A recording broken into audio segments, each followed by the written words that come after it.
샬롬, 주 안에서 열매 맺는 아침 말씀 묵상입니다. 오늘도 말씀을 통해서 열매 맺는 하루가 되시기를 주님의 이름으로 간절히 축원드립니다. 19절부터 요한복음 18장 19절부터 27절까지 말씀을 먼저 봉독해 드리겠습니다. 대제사장이 예수에게 그의 제자들과 그의 교훈에 대하여 물으니 예수께서 대답하시되 내가 드러내놓고 세상에 말하였노라. 모든 유대인들이 모이는 회당과 성전에서 항상 가르쳤고 은밀하게는 아무것도 말하지 아니하였거늘 어찌하여 내게 묻느냐. 내가 무슨 말을 하였는지 들은 자들에게 물어보라. 그들이 내가 하던 말을 아느니라. 이 말씀을 하심에 곁에 섰던 아랫사람 하나가 손으로 예수를 쳐 이르되 내가 대제사장에게 이같이 대답하느냐 하니 예수께서 대답하시되 내가 말을 잘못하였으면 그 잘못한 것을 증언하라. 바른 말을 하였으면 내가 어찌하여 나를 치느냐 하시더라. 안나스가 예수를 결박한 그대로 대제사장 가야바에게 보내니라. 시몬 베드로가 서서 불을 쬐다니 사람들이 묻되 너도 그 제자 중 하나가 아니냐. 베드로가 부인하여 이르되 나는 아니라 하니 대제사장의 종 하나는 베드로에게 귀를 잘린 사람의 친척이라. 이르되 내가 그 사람과 함께 동산에 있는 것을 내가 보지 아니하였느냐. 이에 베드로가 또 부인하니 곧 닭이 울더라. 아멘. 오늘 본문의 말씀은 예수님이 신문 받는 장면이 등장을 합니다. 다른 복음서와 다르게 오늘 본문의 말씀은 안나스에게 신문을 받는 장면이 나옵니다.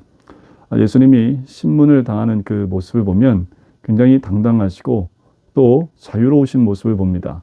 보통 이런 환경 가운데 있을 때는 감정에 많이 치우치는 모습들을 발견할 수 있는데 우리 예수님은 감정적으로도 전혀 동요함이 없지요. 그리고 해야 될 말씀들을 정확하게 하시는 모습을 보게 됩니다. 우리 예수님은 이미 이 모든 것들을 알고 계셨고 또 기도로 준비하신 예수님의 모습을 우리는 보게 됩니다.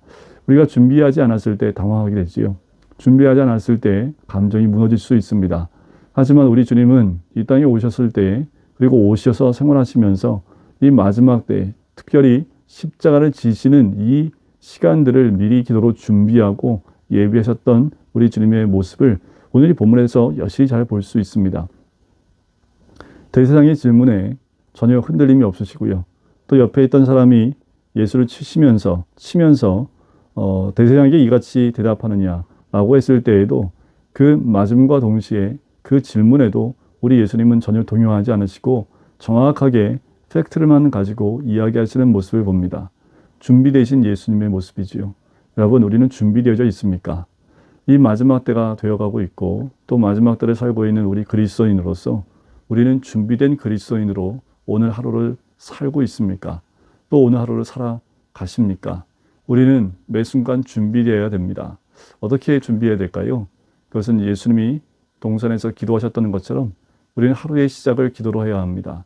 기도를 통해서 오늘 하루를 주님께 올려드리고 또 오늘 하루, 이 하루가 주님 앞에 기도로 준비되어졌을 때 혹여나 내가 생각지 않은 일들이 나한테 왔을 때에도 동요함이 없습니다. 그리고 흔들림이 없을 수 있다는 거지요. 준비되지 못한 베드로의 모습이 다시 한번 등장하지요. 시몬 베드로가 서서 불을 쬐는데 사람들이 물어요. 너도 그 제자 중에 하나가 아니냐는 겁니다. 베드로가 부인을 하지요. 나는 아니라. 그런데 빼고 박을 수 없는 또 한 번의 질문을 하는 사람이 있습니다. 그 사람이 누구냐면 바로 대제사장의 종 그 말고의 귀를 잘라버린 사람의 친척입니다. 자, 그 귀 잘린 사람의 친척이 내가 동산에 있는 것을 내가 보았다라고 얘기합니다. 그런데 베드로가 또 부인을 해요. 얼마나 당황했을까요? 예수님은 신문 받는 바로 그 자리에서도 당황하지 않으시고 담담히 그 모든 신문을 다 받으시면서 자유롭게 하셔야 될 말씀들 감정적이지 않게 다 하시는 모습을 봐요. 하지만 베드로는 딱 한 질문입니다. 너 그 제자 아니냐? 내가 그 자리에 있는 거 내가 보았다. 라고 했을 때 굉장히 당황하면 나는 아니라 아니라 라고 얘기하면서 부인하는 모습을 보게 되지요. 여러분, 준비하지 못한 모습이 이와 같습니다. 그리스도인으로 우리가 준비되어 있지 않으면 우리의 하루의 삶 가운데 우리 주님을 부인하는 그 모습을 또한 그런 삶을 우리가 당황하며 또 그렇게 부인할 수 있다는 겁니다. 다만 베드로이기 때문에 그런 게 아니라는 거지요. 준비되어 있지 못한 베드로의 모습 가운데 거부하고 부인하는 그 모습이 드러날 수밖에 없습니다. 여러분, 준비된 하루의 삶을 살아야 되지 않을까요?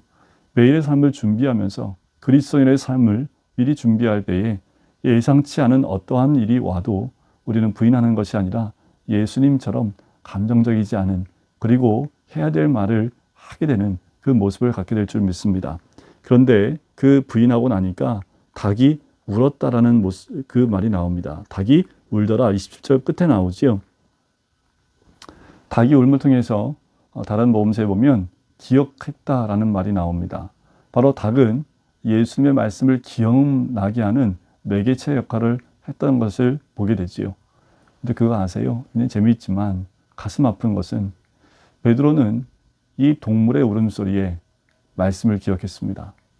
여러분, 우리는 언제 말씀을 기억합니까? 우리에게도 이 닭 울음소리와 같은 그 소리가 있지 않을까요? 그 소리를 들을 때, 아, 그 말씀이라고, 아, 내가 오늘 이 말씀 묵상했는데 라고 나를 깨울 만한 소리가 있지 않겠습니까? 여러분, 우리에게 이런 닭의 울음소리가 있지 않기를 원합니다. 준비되어진 예수님처럼 바로 그 자리에서 당황하지 않고 감정적이지 않고 또 잘 준비되어져 있다면 특별히 이 닭의 울음소리가 필요하지 않겠지요. 하지만 우리가 이 닭의 울음소리 때문에 예수님과 또 말씀을 기억해낼 수 있다면 가슴 아프지만 이 소리가, 울음소리가 우리에게는 필요할지 모르겠습니다. 여러분, 오늘 하루 이 닭의 울음소리와 같은 이 매개체가 없길 원하고요. 혹시라도 있다면 꼭 주님을 생각하시고 말씀을 기억해내시는 우리 모든 성도님 되시기를 주님의 이름으로 간절히 축원드립니다. 기도하겠습니다.